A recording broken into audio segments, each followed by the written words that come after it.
स्वामपाटଣା आंचलिक महाविद्यालय अध्ययनरत युक्त 3 तृतीय वर्षर जातीय समर शिक्षार्थी बाहिनी छात्र छात्री को आज महाविद्यालय परिसर में विदायकालीन संबोधना दि जाइछि।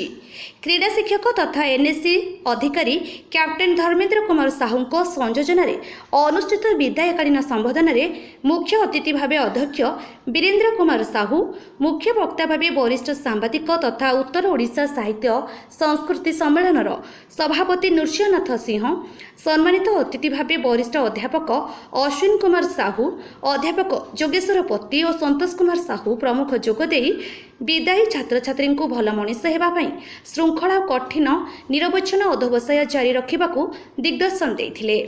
प्रारंभ में माँ तारिणी फोटोचित्र पुष्प और धूपदीप प्रज्वलन सह कार्यक्रम उद्घाटित होगा पर प्रथम और द्वितीय वर्षर एनएससी छात्र छात्री माने वरिष्ठ मानकठारु पाइथिबा प्रेरणार स्मृतिचारण करथिले। दिल्ली साधारणतंत्र दिवस प्यारेड रे अंशग्रहण करिथिबा एनएससी छात्र सुब्रत महांत और केरल ट्रेकिंग शिविर रे दक्षता देखाइथिबा एनएससी छात्र आशुतोष दास को उपायन उपढौकन पुष्पगुच्छ प्रदान कराई संबोधित करा सह युक्त द्वितीय वर्षर 4 छात्र छात्री को ब्याज प्रदान करा जाइथिला। पाटणार नृसिंहनाथ सिंह रिपोर्ट अपराह्न लाइव।